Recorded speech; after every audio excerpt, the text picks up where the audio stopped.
Hi, my name's Jenny, and I'm doing a report on my family heritage. I'm here with my cousin Gershom, who's going to talk a little bit about our family background, through which he learned through our grandma. I'll ask him questions specifically about our dad's side of the family. So you asked grandma about this. Yeah, I've asked her about our family heritage and our background, and yeah, she's taught me quite a bit of stuff about our family.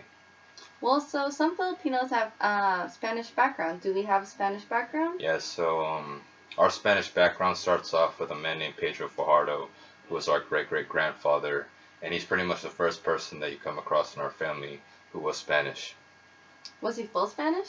Yes, he was full Spanish. And was he born in Spain? No, actually, he was born in the Philippines. So right around the time he was born was when the Philippines was still being colonized by Spain. So he was born from a Spanish family living in Manila, and he grew up there. Did he speak Tagalog? He picked up on the language. Obviously, like with him being Spanish, his first language was Spanish. Mm-hmm. But since he lived in a different country with different people, he wanted to pick up on the language so that he can communicate with them. And yeah, that's how he ended up meeting his wife too. Oh, what was his wife's name? His wife's name was Jocelyn Fajardo. And she's full Filipino? Yeah, she's full Filipino. How many children they end up having? They ended up having 5 children together. Um, one of which was our great grandfather, Alejandro Angeles.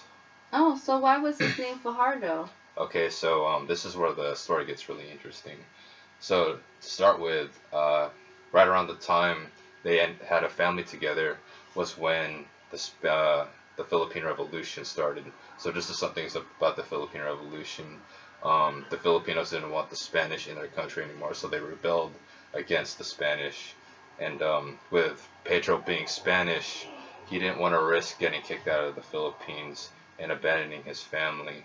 So what he did to avoid being captured by the Spanish government was he changed his name from Fajardo to Angeles. Oh, why did he pick Angeles? According to Grandma, there's no specific reason. Okay. Well, so I want to know more about our grandparents. Can you tell me a little bit about Grandpa Chris? Yeah, Grandpa Crispin was born January 7th, 1918 in Metro Manila, Philippines, and he grew up there. Grandma didn't really mention Mm-hmm. like anything about his early life. Like, Oh, but do you know what he did for a living there? yeah, right around his mid 20s, he decided to look for work outside of Manila, so he traveled to Florida Blanca, Pampanga, which Mm-hmm. happens to also be Grandma's hometown, and found work as a sugarcane picker in a sugarcane factory. Oh, how did he end up meeting Grandma? So one of his coworkers there was Grandma's older brother, Mm-hmm. and he introduced Grandma and Grandpa together, and before you know it, they hit it off and got married. Where did they end up living together? So right after they had their first child, Uncle Romy, they ended up moving to Tarlac City, Tarlac in the Mm-hmm. early 1940s. Oh, so from what I understand, this is during World War II. Did they encounter any Japanese? Yeah, so right around the time they moved there, like in 1943, if you didn't know, that's when the Bataan Death March happened. Mm-hmm. So just to sum things up, the when the Americans and the Filipinos surrendered to the Japanese forced them to hike from the Bataan Peninsula all the way up to the province of Tarlac, Mm-hmm. which is where they were living.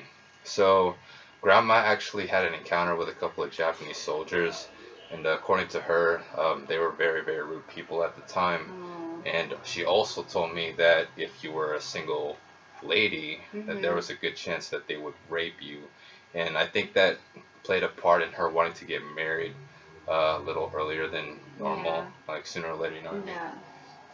Oh. Well then, so how did Grandma end up in the States? All right, so that all starts off with our Auntie Teresita. Mm-hmm. So after Auntie Teresita moved out of the house or with Grandma, she moved to Subic Bay where she found work. I think she was a bartender Mm-hmm. in Subic Bay, and that's where she ended up meeting her husband, Uncle Andrew, who at the time was serving in the Navy. Oh, was he stationed there? No, he was actually stationed in Oakland, Oh. but the boat that he worked on had made port to Subic Bay. So he was there for about a month, and like they met, they got married like really soon, and so he took her with the states with him. She moved to Oakland, California with him, and where they like had a family together. And then after a couple of years, they moved up north to Oak Harbor, Washington.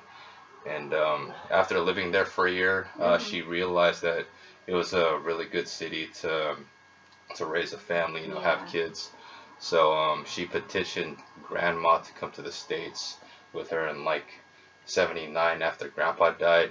And Mhm. then 2 years later, she decided she wanted to bring half the kids over to the States. So she petitioned 6 children to come over to the States, and that's how our fathers ended up coming to the States. Why only half the children? Okay, so she had 12 children, right? Uh-huh. So the youngest six, Right. at the time they were single, like our dads were single, and it was a much smoother transition for them to come to the States as opposed to the older six who had already started a family together, and the process would have taken a lot longer for Mhm. them, you know, if she had tried to petition like all of them, and also she just wanted to have connections, you know, back in the motherland, you know what I Right. mean? That's understandable. Yeah. So did they live anywhere else besides Oak Harbor? From what I understand, like they stayed in Oak Harbor the entire time. Like obviously you and I, you Yeah. know, grew up Mhm. there, but they only moved to 3 different houses, like in Oak Harbor. The last one being the house that she currently lives right now. Okay. Well, thank you so much for your time. Oh yeah, thank you for having me.